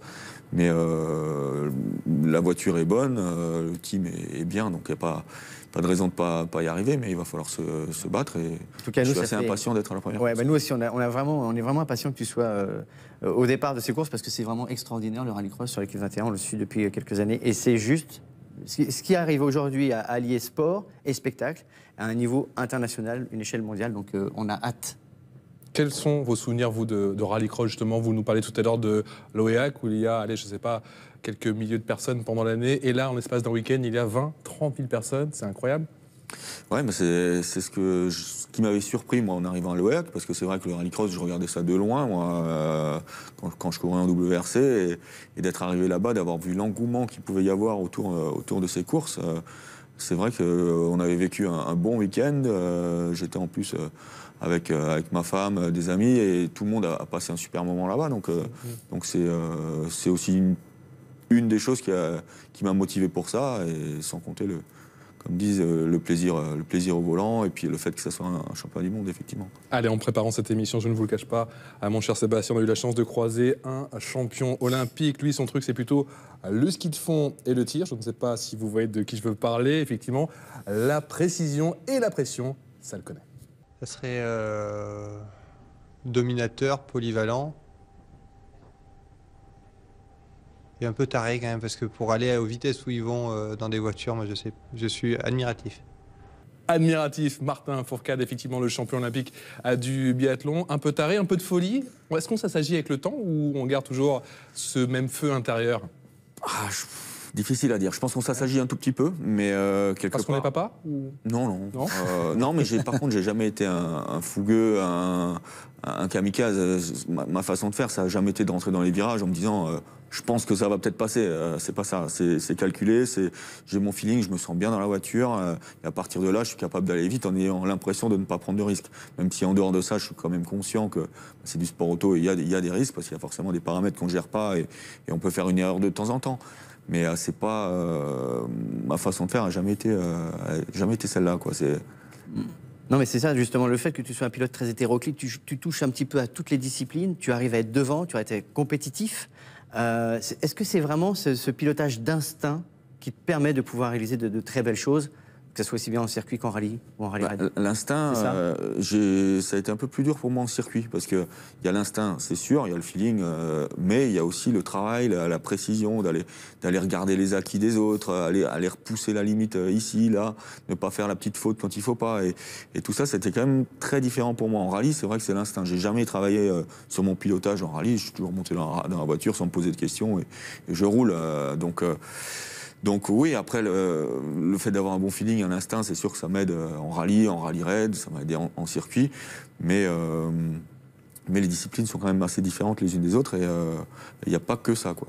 Le pilotage, encore et toujours, on le disait, c'est un leitmotiv à Sébastien Loeb. On va redécouvrir ensemble ces images qui clôt un petit peu le documentaire qu'on a vu il y a quelques minutes, ces images en hélicoptère. Et vraiment, on découvre ou on redécouvre que la passion du pilotage, c'est non-stop chez vous, sur terre comme dans les airs. Ça signifie quoi en vous, pour vous, l'hélicoptère, comme ça, prendre de l'altitude? Là, sur le cas précis, c'est pas ce que je fais tous les jours. Hein. Je suis avec un pilote pro de la... Je voulais pas le dire, c'était bien, ça faisait bien les loopings et tout. Je suis avec le pilote pro de chez Red Bull qui fait toutes les exhibitions et les démos. Ça, c'est des sacrées sensations, par contre. Hein. Mais vous avez, de toute façon, votre brevet de pilotage, vous Après, j'ai mon brevet. Je me sers effectivement d'hélico pour me déplacer et pour le plaisir aussi, parce que c'est vrai que j'ai toujours eu besoin, dans le pilotage, ce qui me plaît, moi, c'est cette sensation d'arriver au bout du truc, de maîtriser la chose.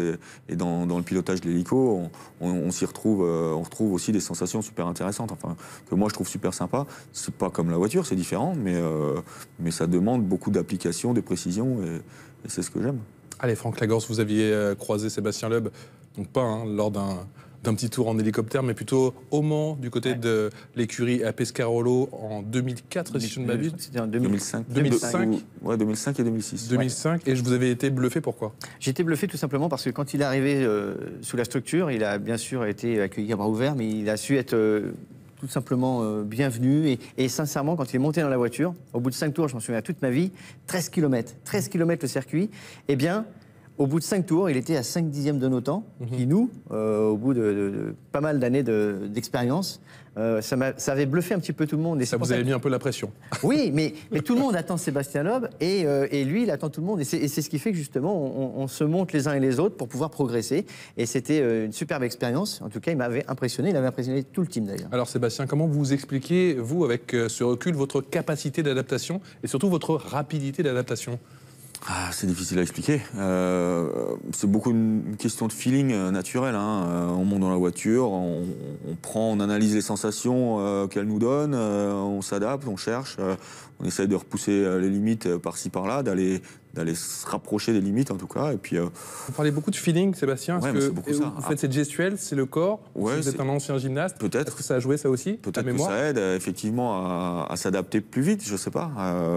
Après, il y a d'autres pilotes très bons qui n'ont pas fait de gym, mais c'est vrai que pour moi, tout part de la sensation, quoi. C'est vraiment, il faut réussir à faire corps, sentir la voiture, et à partir de là, on peut aller repousser les limites. Et peut-être que le fait de rouler aussi à droite à gauche un petit peu dans différentes voitures m'aide aussi à m'adapter plus vite et à savoir faire des rapprochements dans le pilotage entre différentes choses. Allez, cette fois-ci, c'est le patron du CNOSF qui a une petite question pour vous. Sébastien Loeb fait partie des monuments du sport français. Je pense qu'il n'a pas fini de surprendre et je formule le vœu qu'un jour ou l'autre, il puisse aussi exprimer son talent dans les disciplines qui sont les plus médiatisées. Pourquoi pas en Formule 1 ? personnellement eu la curiosité, j'espère que ça sera possible, de le voir au volant d'une Formule 1. Bon, je ne sais pas si ça fait partie de ses objectifs. À un moment, on en a parlé. À un moment, on en a parlé. Vous vous en souvenez? Ouais, je me souviens, ouais. Qu'est-ce que vous étiez dit alors à ce moment-là? Est-ce que c'est pas un regret de se dire peut-être d'arrêter le rallye? Vous étiez ultra archi-dominateur 3, 4, 5 ans plus tôt peut-être pour entamer cette nouvelle aventure en F1? Non, c'est pas un regret. Quelque part, le rallye, pour moi, c'est dans la sensation, dans le pilotage, c'est ce qui m'a toujours plu, le plus plu, on va dire, ce qui m'apporte le plus de sensations. J'ai eu la chance de pouvoir essayer des F1 et donc j'ai pas de regret. Je suis content d'avoir pu le faire parce que c'est des voitures extraordinaires où on a des sensations incroyables de passage en courbe, de freinage. C'est assez hallucinant et c'est vrai que en 2009, il avait été question de faire quelques courses en F1 sur la deuxième partie de saison, avec Red Bull, justement. Tout ça suite à une séance d'essai que j'avais faite, parce que Red Bull était un de nos partenaires, et quand je gagnais un titre de champion du monde, il me faisait toujours un cadeau, dont les loopings qu'on a vus en hélico, et 2-3 choses comme ça. Et un jour, c'était une séance d'essai en F1. Et puis ça s'était pas mal passé. En fait, j'étais plutôt au milieu de tableau pour un premier roulage, et c'est ce qui avait motivé tout le monde à essayer peut-être d'aller plus loin. Finalement, il s'est passé que ma saison de rallye a commencé à se passer un petit peu moins bien, une sortie de route, problèmes mécaniques, crevaisons, etc. Et on a décidé tous de se reconcentrer sur le rallye qui restait la priorité et de laisser tomber le reste. Rapidement, Franck, la Formule 1, clairement, il faut le dire aux jeunes pilotes, c'est pas une finalité. Non, la preuve, elle est là. Sébastien Loeb, il est champion du monde de rallye. Il n'y a pas que la Formule 1. Peut-être Sébastien Loeb au volant d'une Formule E, bientôt le Grand Prix de Formule E dans les rues de Paris. Pourquoi pas? Il y a un plateau extraordinaire aussi. Donc, t'as regardé un petit peu? Je n'ai pas regardé. En fait, je ne peux pas tout faire. Tous les programmes. Il faut que je fasse des choix. Et c'est vrai qu'il y a plein de disciplines qui sont tentantes. Mais non, aujourd'hui. Mais aujourd'hui, ça ne fait pas partie des priorités. Ok. Allez, les priorités, c'est le 17 avril, mon cher Franck. Effectivement, le rallycross du côté du Portugal. Vous en avez en tout cas connu des passes d'armes avec bon nombre de pilotes. Je vous proposais pas mal de photos de pilotes. Et à chaque photo, je vais vous demander de nous donner 2 adjectifs. On va commencer avec la photo de cet homme, Marcus Gronholm. 2 adjectifs. 2 adjectifs, c'est compliqué, mais ça a été mon plus gros client pendant une bonne partie de ma carrière, en fait. On va dire, il lâche jamais. Il lâche jamais rien. Non. Cet homme à présent, on va le découvrir. C'est parti. Regardez, c'est un Français que vous connaissez bien aussi. Sébastien Ogier, sur la droite. Eh ben lui, très talentueux aussi. C'est effectivement la relève en France, et pas au niveau mondial en fait, hein, mais c'est bien pour le rallye français que ce soit un Français qui prenne la relève. Et j'ai sans doute été le premier dans les non-scandinaves à mettre en avant les pilotes français, mais depuis ça suit. Il est très fort. Et il est très très fort. Dernière photo avec, regardez, un autre pilote alsacien que vous avez croisé, bien sûr, vous avez croisé le fer avec lui en WTCC, Yvan Muller. 2 adjectifs. Un pilote très rapide aussi, et surtout qui ne lâche jamais, très motivé. Alors qui restera justement votre meilleur ennemi en course? Plutôt un Muller, plutôt un Ogier, plutôt un Marcus Gronholm? Difficile à dire. Gronholm, j'ai vécu quand même beaucoup de belles bagarres avec. On était, je dirais Gronholm dans tout ça. Marcus Gronholm, mais je vois que ça vous replonge avec ce petit sourire dans pas mal de souvenirs. 9 titres de champion du monde, 78 victoires, 116 podiums. Rien qu'en WRC, Sébastien Loeb a marqué à tout jamais à l'histoire de son sport. Quelle empreinte a-t-il laissé dans le sport français? La réponse tout de suite avec Guillaume Palacios. Pour moi, c'est une fierté nationale. Et le compliment vient d'un multiple médaillé d'or. Car même le palmarès de Nicolas Karabatic fait pas le figure comparé à celui de Sébastien Loeb, le pilote le plus titré de l'histoire du sport automobile. Déjà rien qu'avec le WRC, les chiffres donnent le tournis. 9 titres mondiaux consécutifs entre 2004 et 2012. Sébastien Loeb a gagné près de la moitié des rallyes qu'il a disputés, 78 au total. Sébastien Ogier, le plus titré des autres pilotes, n'en a gagné que 34. Sébastien Loeb fait partie des monuments du sport français. On n'est pas 9 fois champion du monde sans avoir un talent absolument exceptionnel. C'est un des plus grands sportifs français. De sa génération, c'est une certitude. Ce qu'il a fait est monumental. Il est inégalé, je ne sais pas si un jour il sera égalé. Mais le plus fort avec Sébastien Loeb, c'est que partout où il est passé, il n'a jamais fait de la figuration. Il y a 10 ans déjà, il terminait 2e des 24 heures du Mans, seulement battu par l'intouchable Audi. Quelques piges gagnantes en Porsche Cup, en GT, une séance d'essai en Formule 1 avec Red Bull, avant d'attaquer véritablement sa reconversion en 2013, l'année où Loeb explose le record de la mythique montée de Pikes Peak pour sa première collaboration avec Peugeot. Puis ces 2 dernières années, c'est en WTCC que Loeb s'est illustré. 6 victoires en 47 départs. Il termine 2 fois 3e du championnat, avant de s'attaquer au Dakar il y a 3 mois, remportant 3 spéciales lors de la première semaine. J'ai pas vraiment été surpris parce que quand on connaît ses talents de pilote, on sait qu'il est capable de s'adapter très très rapidement. De passer du Dakar au Pikes Peak, au rallye, c'est vraiment quelque chose qui, à mon avis, nécessite des qualités différentes et où il arrive malgré tout sur son talent, sur ce qu'il met en place à dominer. Dominer, d'autres sportifs français l'ont fait plus que Loeb. Gianni Longo, par exemple, a été 13 fois championne du monde sur route et sur piste. Patrice Martin en ski nautique, Martin Fourcade en biathlon ou Félicia Balangi en cyclisme sur piste ont chacun 10 titres au compteur.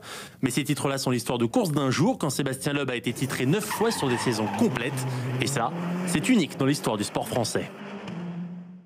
Voilà, unique dans l'histoire du sport français, sujet signé Guillaume Palacios. Quelle trace souhaitez-vous laisser aujourd'hui? Quel héritage au sport français? Je pense déjà avoir fait connaître le rallye, qui est ma passion avant tout, à beaucoup de Français. Quelque part, c'est une fierté. J'espère qu'ils en gardent une belle image et que ça aura permis au sport auto d'être un peu plus médiatisé sur la France, de permettre au sport auto de continuer à évoluer. Et voilà, j'espère avoir laissé une bonne image générale de moi-même aux gens et j'espère surtout que c'est pas fini. Et c'est pas fini, ça j'en suis sûr. Mais ce qui est incroyable, c'est que quand on sait que tu es gymnaste de haut niveau... Oui, à la base, mais qu'est-ce qui t'a donné ce déclic de se dire et de faire cette carrière extraordinaire? Parce que ça, c'est des vrais déclics. Ouais, mais en fait, c'est pas passé directement du gymnaste à pilote pour moi. C'était déjà une passion? C'était gymnaste jusqu'à l'âge de 15 ans, quand la passion pour la mobilette, etc., était devenue déjà plus forte que la gym. Donc, c'est là que j'avais arrêté la gym, et puis qu'ensuite, il y a eu les premières voitures, il y a eu le fait que je me suis rendu compte que j'étais meilleur que mes copains quand on faisait un petit peu les malins avec nos voitures, et puis donc je me suis inscrit à Rallye Jeune parce qu'à cette époque-là, j'avais pas d'argent, j'avais pas les moyens de me lancer dans le sport auto, et c'est ça qui a tout déclenché. Ça m'a permis de me faire remarquer par différentes personnes et puis de lancer ma carrière. Et non, j'espère bien que c'est pas fini. Et c'est pas fini. Est-ce que vous avez envie de peut-être tendre, pourquoi pas, la main à certains pilotes, certains jeunes? Ouais, pourquoi pas. On se souvient de vos débuts, vous avec Daniel Elena qui disait que parfois vous n'aviez même pas le sou pour acheter, c'est vrai, parfois un sandwich, lui qui a squatté, je crois, pas mal, chez votre maman, le canapé, le sofa, le canapé. On sait que c'est le nerf de la guerre, il y a votre ami de toujours, Dominique Hens, qui a cru en vous, si je ne m'abuse, très rapidement, qui a même hypothéqué sa maison. Ça, c'était un geste incroyable. Ouais, c'était tout au début de ma carrière. C'est vrai que c'est lui qui m'a permis de débuter en rallye suite à mes résultats rallye jeunes, qui n'avaient pas forcément été récompensés sur le moment. Mais il a cru en moi, il m'a lancé. Et puis depuis, justement, on s'est associé sur la création d'un team, Sébastien Loeb Racing. On a fait rouler des voitures en circuit, on a fait Le Mans avec un proto, on a fait du championnat du monde GT, on a fait du GT Tour, on a fait de la Porsche Cup, de la Super Cup. Et aujourd'hui, on s'oriente aussi vers le rallye. Donc ça, c'est une nouveauté pour cette année. Et l'idée, c'est vrai que depuis le début, c'est d'avoir à un moment donné la possibilité d'aider peut-être des jeunes à accéder plus facilement au sport auto. Après, on se rend compte que c'est compliqué de gérer un team et de trouver des budgets, etc. C'est pas évident. Et donc, pour soutenir des jeunes, c'est pas forcément facile. Mais en rallye, je pense que quelque part, mon expérience à moi, déjà, dans le coaching, me permettra sans doute d'aider un petit peu plus les jeunes pilotes en circuit où mon expérience était plus faible. Et donc, le but, c'est bien de réussir un jour à aider peut-être de jeunes talents à grandir dans le sport auto. Sébastien Loeb au sommet, c'est une habitude. Vous avez très souvent, je ne vous le cache pas, fait la une de l'équipe. On a retrouvé 9 unes. Est-ce qu'il y a une qui attire votre regard? Est-ce qu'il y en a une que vous préférez? Vous qui avez été notamment 2 fois champion de l'équipe. En fait, je ne suis pas un grand fan des médias, donc je les redécouvre, parce que ça fait quand même longtemps. Ça fait plaisir de les redécouvrir. Je dirais que la une Je sais pas, mais en tout cas, les années que je retiens, c'est pour moi, il y a une année qui a été formidable, c'était l'année 2010 où je gagne le titre, le Rallye de France en Alsace à domicile. On gagne les 2 titres en même temps, le rallye et tout ça devant mes amis, la famille, chez moi. Et c'est vraiment une année qui était incroyable. Allez, on a bien aimé la petite, en tout cas, bande-annonce pour annoncer votre première dans le Dakar. Ça a été fait un petit peu avec votre nouvelle famille, hein, celle du Dakar, dans une ambiance assez potache, tout ça en mode l'agence touriste. Vous en gardez un bon souvenir, j'imagine. Est-ce que ça vous donnait un petit peu le goût du court-métrage, des tournages? Non? Oui, non? Quelque chose avec lequel vous êtes à l'aise ou... Ouais, ça va, on s'en sort. Après, c'est pas ma passion. Hein. Mais on prend du plaisir quand même. En plus, on était une bonne équipe, on se connaît tous.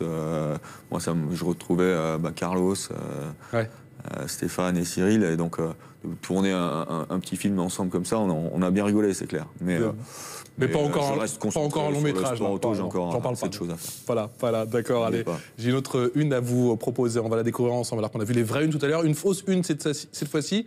Sébastien Loeb, virage politique pour Monsieur Loeb. Est-ce que c'est quelque chose que vous pourriez envisager? Non. Il est bien. Non. Réponse claire et nette. 3 lettres. Non. N-O-N. Pas du tout de politique. Non. Donner des conseils aux jeunes. Pas dans la politique en tout cas. D'accord.